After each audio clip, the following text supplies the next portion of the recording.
चलिए,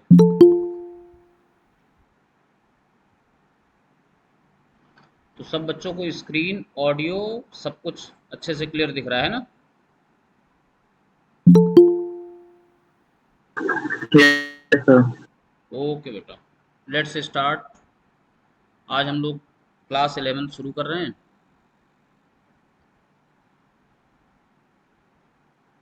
बताओ भाई, शिवांश अवस्थी आपको बढ़िया से स्क्रीन पहुंच रही है? Yes sir. Very good. जितने बच्चे बैठ के पढ़ रहे हैं उनसे मेरी रिक्वेस्ट है कि नोट्स आप लोग बनाते चलिएगा। ठीक है ना? Okay sir. उत्कर्ष कटियार उत्कर्ष कटियार ने ज्वाइन किया है क्या?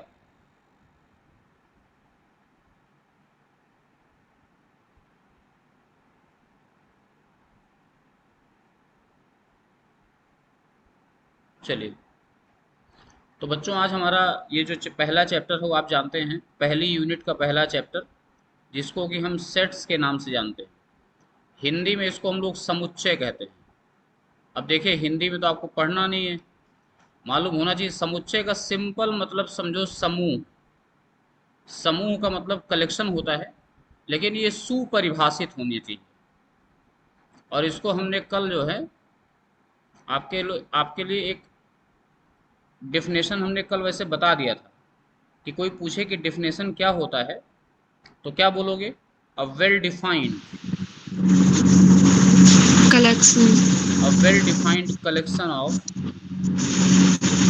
distinct objects. object अब इसमें ऑब्जेक्ट्स के साथ साथ कुछ भी हो सकते हैं, वो नंबर्स भी हो सकते हैं, ऑब्जेक्ट हों या नंबर्स हों या पीपल्स हों या पर्सन लिखते हैं, या पर्सन्स हों।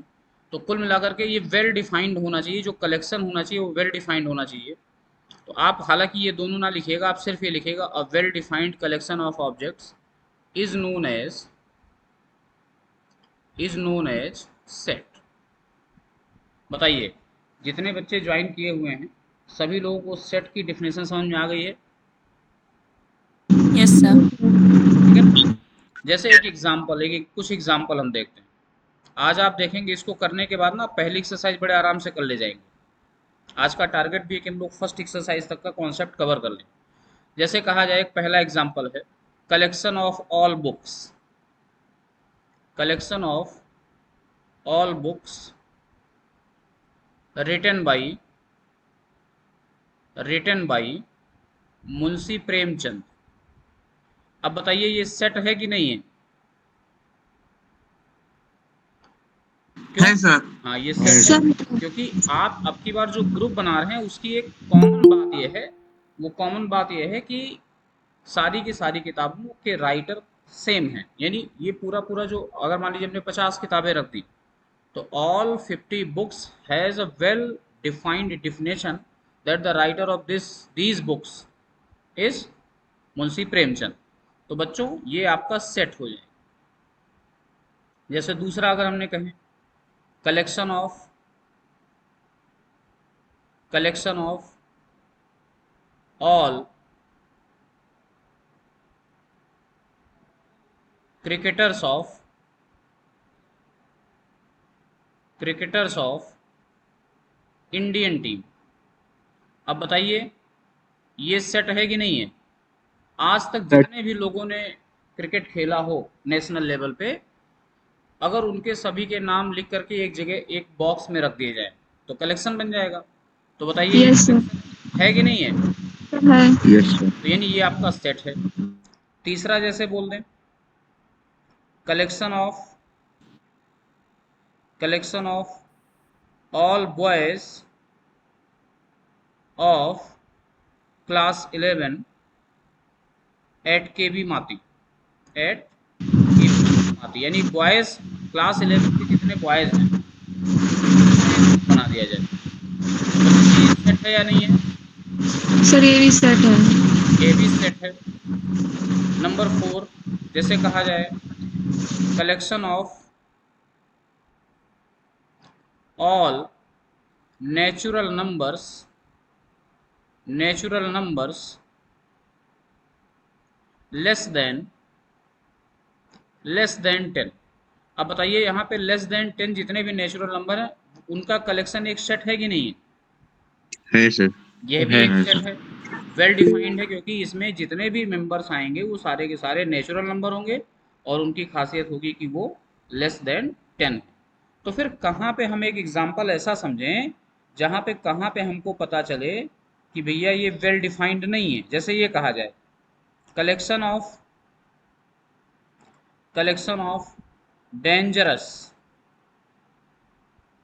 Dangerous animals. अब बताओ ये सेट है कि नहीं है? सर नहीं है, कि डेंजरस एनिमल तो कोई भी हो सकते हैं। हाँ, क्योंकि ये सेट नहीं है। कुछ लोग कहेंगे स्नेक डेंजरस है, भाई किसी को अगर स्नेक से नुकसान हुआ तो उससे डेंजरस हो जाएगा, किसी के लिए शेर डेंजरस हो जाएगा, किसी के लिए इंसान ही डेंजरस हो जाएगा। आजकल एक दूसरे को तो जैसा माहौल चल रहा है एक दूसरे को लोग किल कर दे रहे हैं, तो जानवरों की तो बात छोड़िए, लोग एक इंसान ही दूसरे इंसान के लिए डेंजरस हो रहा है। तो ध्यान रखना है कि ये जो कलेक्शन है ये आपका एक सेट नहीं है। तो बेटा तो दो तीन बातें ध्यान रखना है। जैसे कोई कहीं वर्ड आ जाए favourite book, favourite teacher, favourite actor, तो ये भी क्या है, वेल डिफाइंड नहीं होता है। क्यों? क्योंकि हर व्यक्ति की चॉइस अलग अलग होती है। किसी के लिए फेवरेट अगर शाहरुख खान है तो किसी के लिए फेवरेट अमिताभ बच्चन भी हो सकते हैं। जैसे कहा जाए मोस्ट इंटरेस्टिंग बुक्स। अब मान लीजिए इंटरेस्टिंग बुक्स की बात हम करते हैं और एक कलेक्शन बनाया जाता है जिसमें कहा जाए कि collection of most interesting books of William Shakespeare, तो ये आपका एक सेट नहीं होगा, क्योंकि ये वेल डिफाइंड नहीं है, क्योंकि इसकी डिफिनेशन जो है वो हर इंडिविजुअल के लिए अलग अलग चेंज हो रही है। तो बताइए आप लोगों को सेट की डेफिनेशन और सेट के एग्जाम्पल समझ में अच्छे से आ गए हैं? Yes sir. Yes sir. हाँ, आप लोग आप बोलते रहिएगा। और अगर आपको अच्छे से समझ में आ गया है तो ये भी समझ में आना चाहिए कि कौन सा जो है वो एग्जाम्पल सेट का नहीं हो सकता है। तो जहाँ पे चॉइस की बात आ जाए, फेवर की बात आ जाए, यस सर। हाँ वो आपका सेट वेल डिफाइंड नहीं होता। बात सबको समझ में आ गई है? बोलो बेटा। Yes sir. Yes, sir. चलिए यस हम सर। लोग आगे बढ़ते हैं। अब आगे बढ़ते हैं तो फिर अगला जो टॉपिक है डेफिनेशन के बाद जो है वो होता है रिप्रेजेंटेशन ऑफ सेट। ऐसे लिखिएगा जैसे हम लिखा रहे हैं, बहुत शॉर्ट में आपको बताया जा रहा है। Yes sir. Representation of set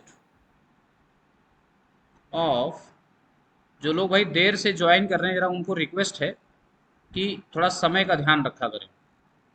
अब मेन बताइए, चैप्टर की डिफिनेशन ये निकल गई है तो फिर आपके पढ़ने से क्या फ़ायदा। चलिए रिप्रेजेंटेशन ऑफ सेट की बात करते हैं कि किसी भी सेट को हम रिप्रेजेंट कैसे करते हैं।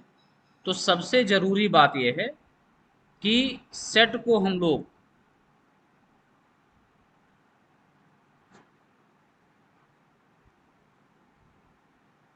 एक सेकंड बेटा, सॉरी। चलिए representation of set, representation of sets. तो सबसे ज़रूरी बात यहाँ पे ये है कि the set is the name of set. ऐसे लिखिए name of set, name of any set. किसी भी सेट का जो नाम होता है is always written by capital letter of English alphabet, capital letter of English alphabet. बताइए ये बात सबसे पहले बताओ कि सब लोगों को समझ में आ गई कि नहीं आ गई? Yes sir. किसी सेट का जब नाम लिखोगे तो बेटा अगर तुमने स्मॉल लेटर में लिख दिया तो मामला गड़बड़। तो हमेशा सेट का नाम capital letter of English alphabet से ही लिखा जाएगा। सब बच्चों को क्लियर है? Yes sir. अब यस सर। सेट है, उस सेट को लिखने के दो तरीके होते हैं, यानी यहाँ पे दो तरीके होते हैं किसी भी सेट को लिखने के। वो दो तरीके में पहला तरीका देखिए, फर्स्ट जो मेथड होता है इसको हम लोग बोलते हैं रोस्टर मेथड। क्या बोलते हैं इसको? दूसरा मेथड होता है तो बोलते हैं सेट बिल्डर मेथड। तो इसमें दोस्ती कौन कौन से मेथड हो गए? रोस्टर फॉर्म और सेट बिल्डर फॉर्म। हाँ, अच्छा, मेथड का एक और नाम होता है, टेबुलर मेथड भी कहते हैं। इसकी ऑनेस्टी जब बोलना हो तो हाँ आप ऑन करके बोल लीजिए, ठीक है ना। तो ये आपका किसी भी सेट को रिप्रेजेंट करने के दो तरीके होते हैं। फर्स्ट मेथड होता है आपका रोस्टर मेथड और दूसरा मेथड होता है सेट बिल्डर मेथड। आपके लिए जो है बड़ी क्लासेस में चल करके ये बड़ा इंपॉर्टेंट होता, थोड़ा समझने में आपको थोड़ी सी मुश्किल होगी, लेकिन 1 2 3 4 एग्जाम्पल के बाद आप समझ जाएंगे पूरी अच्छी तरीके से। ये जो टेबुलर मेथड होता है, टेबुलर मेथड बड़ा आसान होता है। जैसे हमने कहा, एक एग्जाम्पल हम आपको दिखाते हैं। हमने कहा कि set of all vowels of English alphabet, English alphabet यानी इंग्लिश अल्फ़ाबेट के सभी वोवेल्स का एक सेट बनाते हैं। अब बताओ वोवेल्स कौन कौन से होते हैं? आई। तो देखिए टेबुलर मेथड क्या करता है, टेबुलर मेथड कहता है कि you just write all the element in a curly bracket. Bracket को लेके you have to be very particular. If you have put small bracket और if you have put big bracket, it will be absolutely wrong. हमेशा set को curly bracket में ही लिखा जाएगा। अब बताइए करली ब्रैकेट में आपके कौन कौन से लेटर्स हो गए? ए, ई, आई, ओ, यू। और चूंकि हमें सेट का नाम जो है वो कैपिटल लेटर से लिखना है, तो ये देखिए आप सबको बताइए, दिखाई दे रहा है सेट। Yes sir.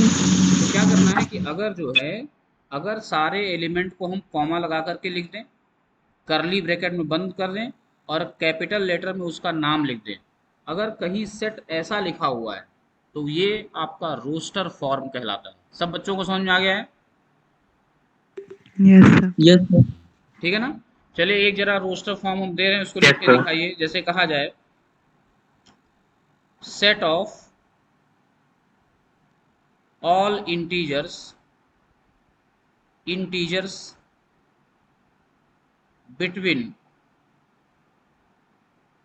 -1 एंड 5। -1 और 5 के बीच में जितने भी इंटीजर्स आ रहे हैं उनका एक सेट लिखना है। अब चलिए चलिए मान लीजिए हमने इसको ए नाम दे दिया, सेट का नाम तो आप कुछ भी लिख सकते हैं, ए नाम दे दिया। तो बताइए -1 और 5 के बीच में तो ना तो -1 लेना है और ना 5 लेना है। तो -1 के राइट साइड में क्या आता है? 0 आता है। 1 2 3 और 4। बताइए ये सेट आपका किस फॉर्म में लिखा हुआ है? रोस्टर फॉर्म में या फिर टेबुलर फॉर्म में? बताइए भाई, कुछ बच्चों के हम नाम लेके पूछ लेते हैं। बताओ दीपेंद्र, अद्वित, आराध्या, आयुष पाल, खुशी, रौनक सिंह, साहिल कुमार, सगुन। आप लोगों को बात समझ में आ रही है? Yes sir. Yes sir. Yes sir. Very good. Yes sir. तो आपको थर्ड नंबर जैसे कहा जाए, the set of all natural number up to 100। अब बताइए मान लीजिए इसको चलिए हम बी सेट दे देते हैं, तो अब की बार 1 से लेकर के 100 तक के नेचुरल नंबर लिख रहे हैं।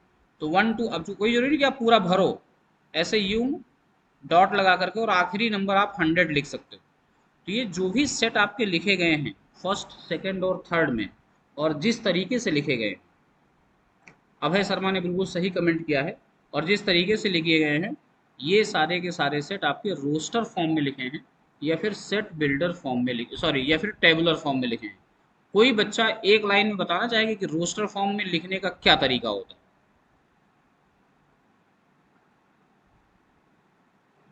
सर रोस्टर फॉर्म में लिखने का तरीका है कि जो एलिमेंट्स हैं हाँ, उनको कर्ली ब्रेसेस के अंदर लिखना है और those element which are separated by comma. Very good. और नाम हमेशा कैसे लिखने हैं? Capital letter. कैपिटल लेटर में नाम चाहे सेट बिल्डर में लिखें चाहे रोस्टर में लिखें। अब बच्चों सेट बिल्डर को जरा ध्यान से समझना। आ जाओ सेट बिल्डर में, यही चीज हम आपको बताते हैं। जैसे पहला एग्जांपल है set of all vowels of English alphabet. इसमें क्या करते हैं, नाम यहां भी कैपिटल लेटर में लिखा जाएगा, करली ब्रैकेट यहां भी लगेगा, लेकिन अंदर जो है ना, जैसे यहाँ पे आपने हर एलिमेंट को दिखा दिया है, एवरी एलिमेंट इज विजिबल।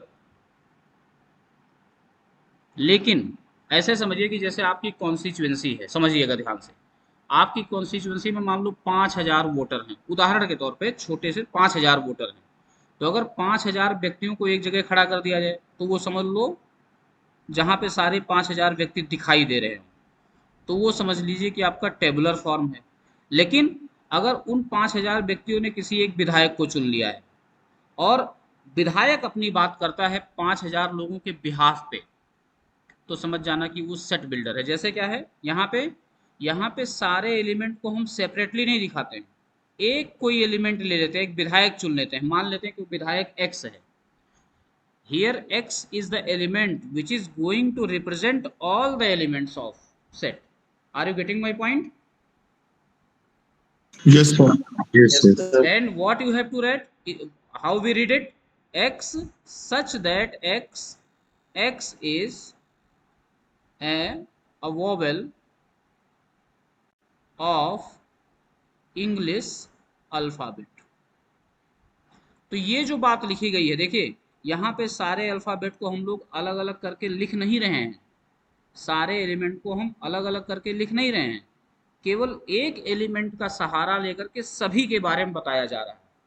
बताइए शिवांश, समझ में आ गया है? प्रॉपर्टी। Yes, sir. और क्या बच्ची, एक बच्ची कोई बोल रही थी बेटा, क्या बोल रहे थे आप? सर उसकी प्रॉपर्टी बतानी होती है इसमें। यस, इसकी डेफिनेशन बतानी होती है, इसकी प्रॉपर्टी बतानी होती है। जैसे ये सेकंड नंबर अगर आपसे कहा जाए कि चलो इसी वाले को हमें जो है वो सेट बिल्डर फॉर्म में लिखो, तो कैसे लिखेंगे?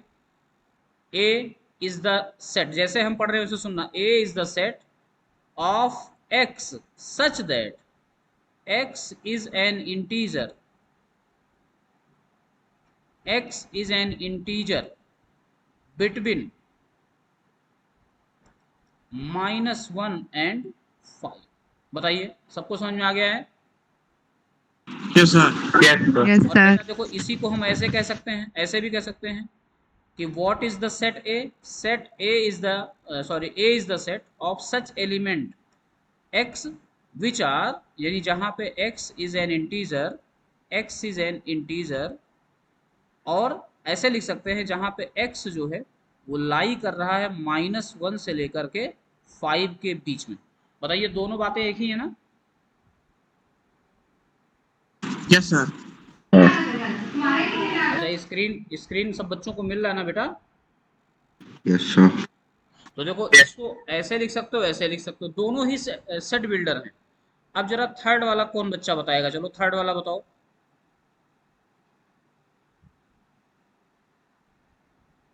X such that x is a natural number, बहुत सही, x is a natural number, natural number. और यहाँ पे लिख दो कि x जो है वो कहाँ तक है, less than or equal to 100। x जो है वो less than or equal to 100। एक बच्चे ने कमेंट किया, एक बार मैं उसका देखता हूँ कमेंट जरा क्या है।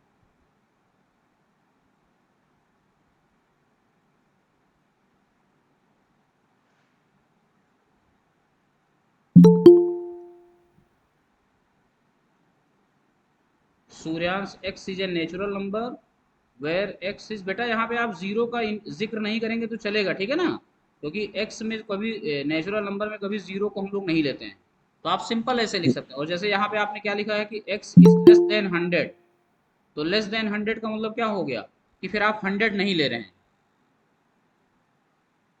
सूर्यांश यादव, आपको समझ में आ गई बात? Yes, sir. तो उसको करेक्ट कर लेना, ठीक है बेटा? चलिए भाई, अतुलेंद्र यादव, दीक्षा कुशवाहा, खुशी, राघव मिश्रा, रौनक सिंह। ये एक बार आप लोग बताइए कि जितनी बातें अभी तक आपको बताई गई हैं कि आपको अच्छे से समझ में आ गई हैं? Yes, sir. Yes, sir. Yes sir. तो बताओ सेट को लिखने के कितने तरीके होते हैं? 2. 2 ways. पहले Sir, तरीके two. को क्या बोलते हैं? Sir, roster and tabular and set builder. हाँ, रोस्टर में क्या किया जाता है? सर उसी नंबर को लिख दिया जाता है जो हमें गिवन होता है, उसको सेट बनाकर। हाँ, पूरी बात करी जाएगी। कैसे? जितने भी नंबर हैं उनको लिखा जाएगा, कॉमा लगाया जाएगा, और सॉरी कॉमा लगा करके सेपरेट करेंगे और करली ब्रैकेट में बंद करके कैपिटल लेटर से नाम लिखेंगे, ठीक है ना? और सेट बिल्डर में क्या किया जाता है?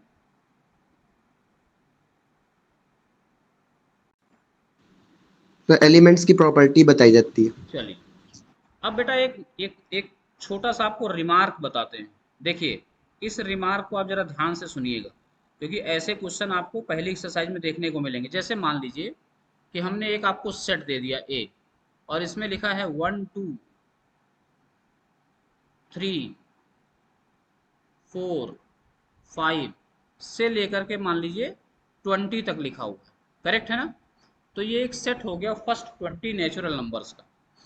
अच्छा चलो, जल्दी से कोई बच्चा बताया जरा कि इसको अगर हम सेट बिल्डर में लिखें तो कैसे लिखेंगे? बताइए कैसे लिखेंगे? a is equal to x such that x is a natural number, बोलो। और यहाँ पे x जो है वो less than or equal to कहाँ तक? 20।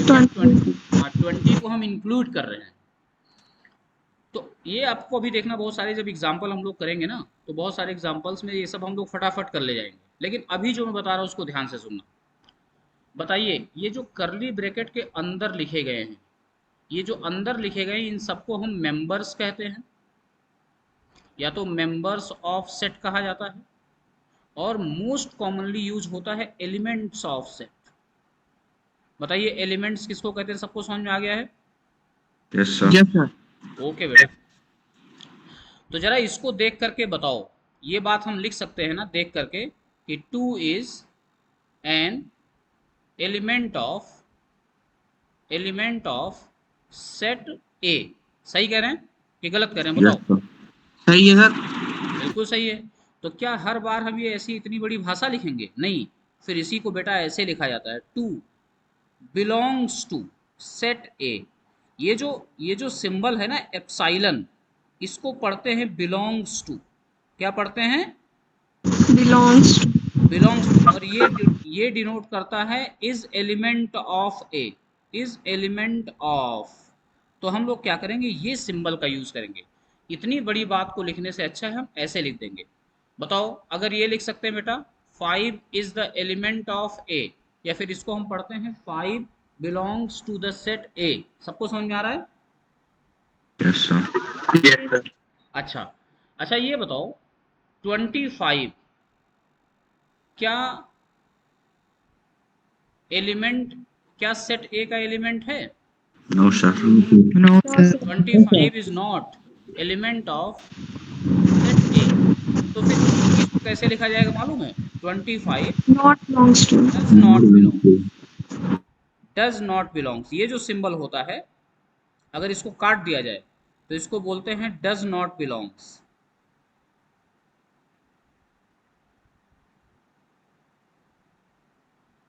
बताइए सबको समझ में आ गया है?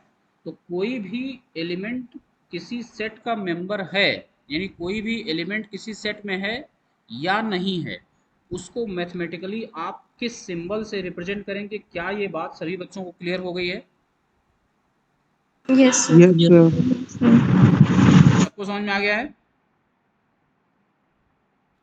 Yes, sir. तो यहाँ पे बेटा ये सिंबल यूज किया जाता है एप्सिलॉन। इसका मतलब होता है इज एलिमेंट ऑफ या बिलोंग्स टू, और यहाँ पे ऐसे सिंबल यूज होता है और इसका मतलब होता है डज नॉट बिलोंग्स टू। तो कहीं पे एलिमेंट जब दिखाना होगा, ध्यान रखेंगे, तो हमेशा इसी सिंबल का यूज किया जाएगा। एलिमेंट नहीं दिखाना होगा तो भी हमेशा इसी सिंबल का यूज किया जाएगा। मुझे लग रहा है कि आपको हमारी बात अच्छे तरीके से समझ में आ गई। क्लियर है? Yes, sir. चलिए यस सर। चलिए, तो आपको देखिए आपने डेफिनेशन पढ़ ली, और आपने डेफिनेशन पढ़ने के साथ साथ क्या पढ़ लिया बताइए? रिप्रेजेंटेशन। रिप्रेजेंटेशन पढ़ लिया है।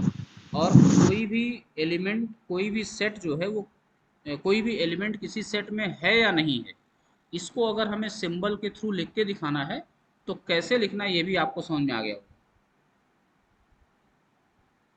सब क्लियर है? Yes sir. चलिए, अच्छा बुक्स कितने बच्चे लेके बैठे हुए हैं? बुक्स हमारा ख्याल सबके पास होनी चाहिए भाई।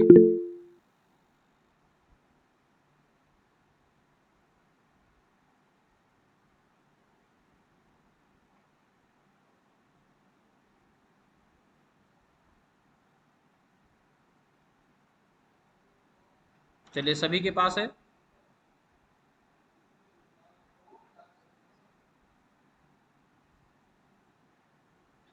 पहला चैप्टर आपका कौन सा हो गया? थ्योरी। अच्छा, एक बार इसका बुक ओपन करो जो है, और बुक ओपन करके देखो कि क्या आप लोगों को जो है वो कुछ क्लियर हो रहा है, कुछ समझ में आ रहा है इस तरीके से क्वेश्चंस देख करके?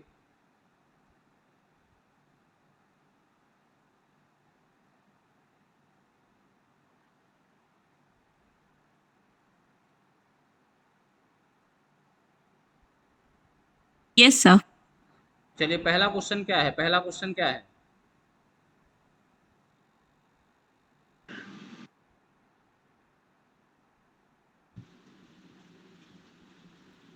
So the सर पहला collection of all the months of a year beginning with the capital letter J. Hmm,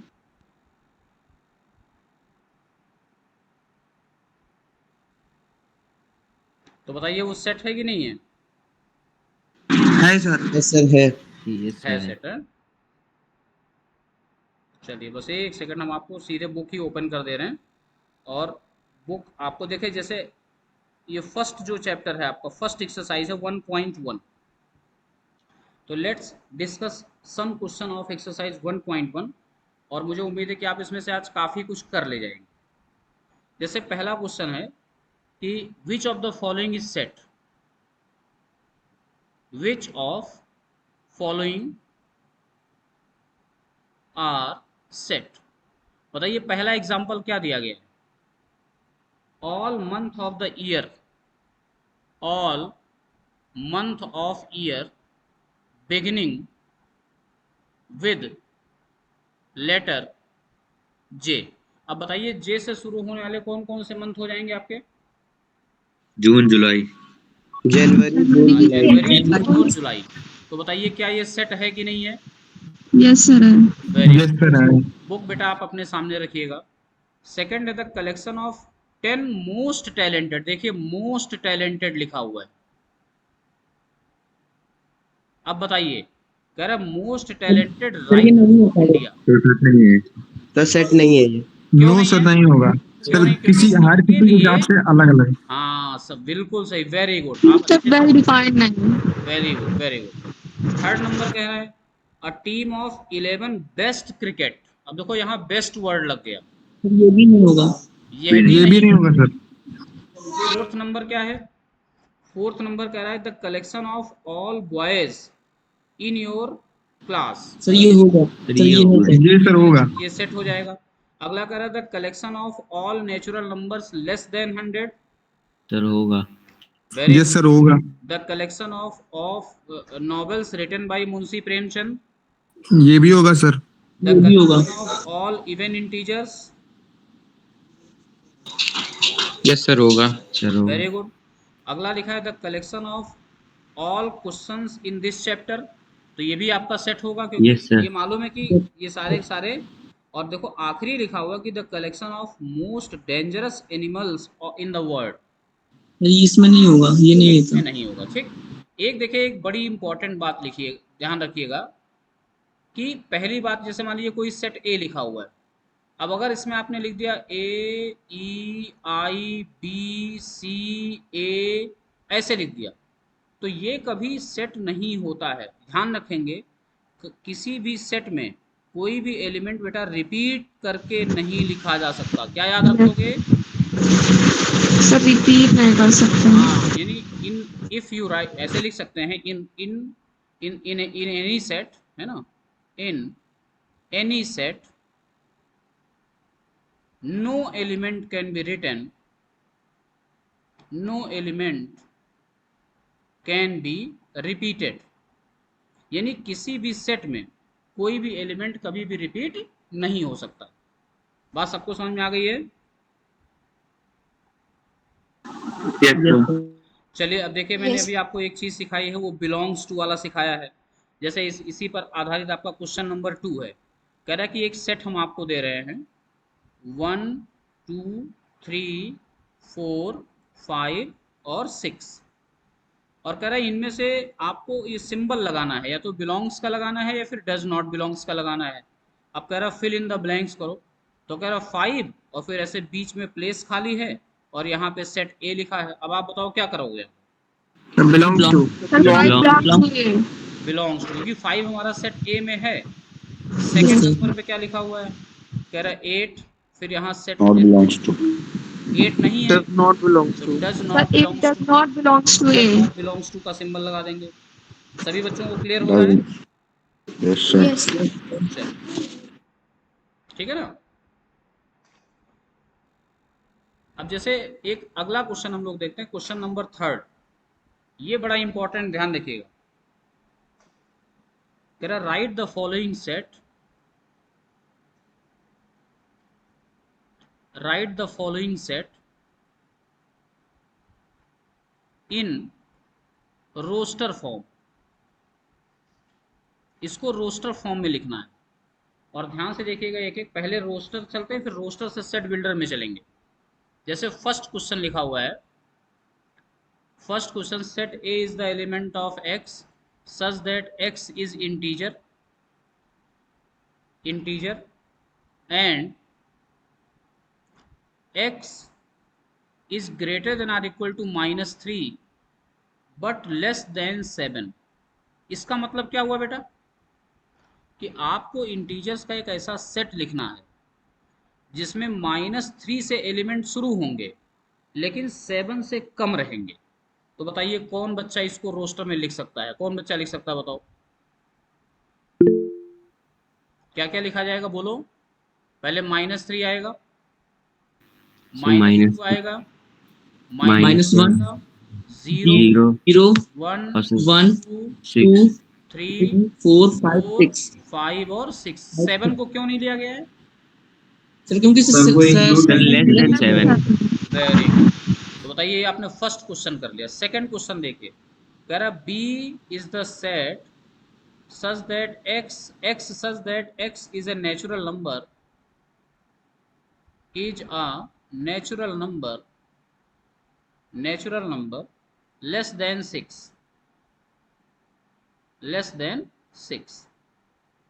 sir 1 to 5 elements show कर देंगे। मतलब बी को अगर हम रोस्टर फॉर्म में लिखेंगे तो कैसे लिखेंगे? 1 2 3 4 5 और 6 लिखेंगे। नेक्स्ट क्या है बताइए? थर्ड कह रहा है x such that x is a 2 digit number, यानी इसमें 2 अंकों की संख्या आएगी, 2 digit number such that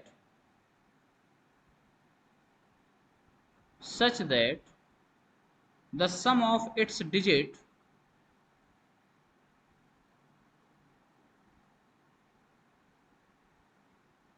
अच्छा ये बताओ 2 डिजिट नंबर कहाँ से शुरू होता है? 10 से, और कहाँ तक जाता है? 99 10 से 99 में ऐसे नंबर्स ढूंढ लो जिनमें दोनों का सम करने पर 8 आ जाए। जैसे 17 है, बताइए 1 और 7 सर 8 26 सर। अब 26 हो जाएगा। फिर बताओ 35 हो जाएगा। फिर बताओ 44 हो जाएगा। 44 53 53 62 71 71 और इसमें एक एक्स्ट्रा आ जाएगा सर 80 8। तो बताइए आपके रोस्टर फॉर्म लिख दिए गए बेटा? Yes sir. Very good. Number sir- 4 में, हाँ बेटा बताओ। सर सेकंड नंबर में 6 को इंक्लूड नहीं करेंगे? Yes yes yes, sorry, less than 6 होना चाहिए, वेरी गुड। फोर्थ नंबर में क्या है बेटा, कह रहा है D is equal to x such that x is a prime divisor, prime number या फिर prime number which is divisor of 60।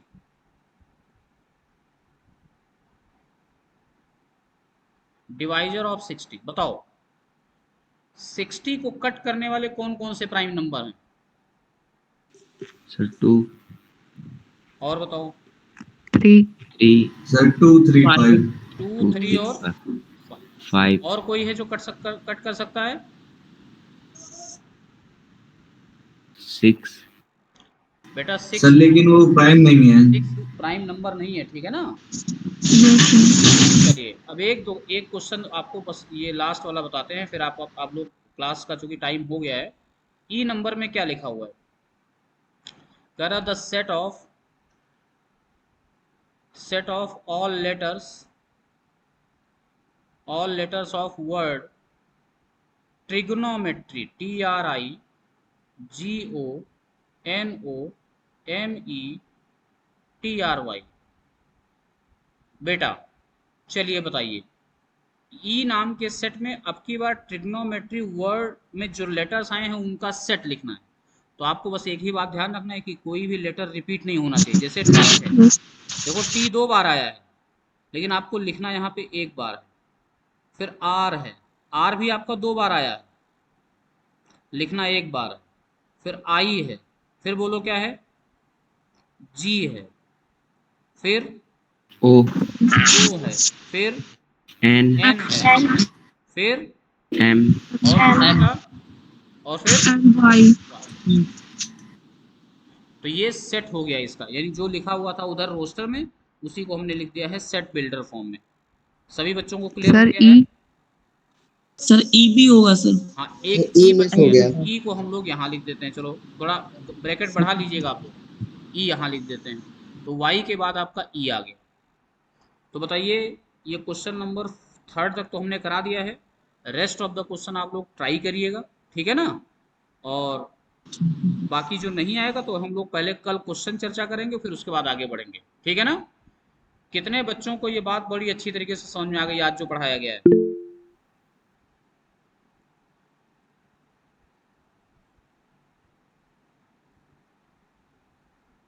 चलिए, बहुत से लोगों ने जो है, अब हम इस स्क्रीन को हटाते हैं यहाँ से।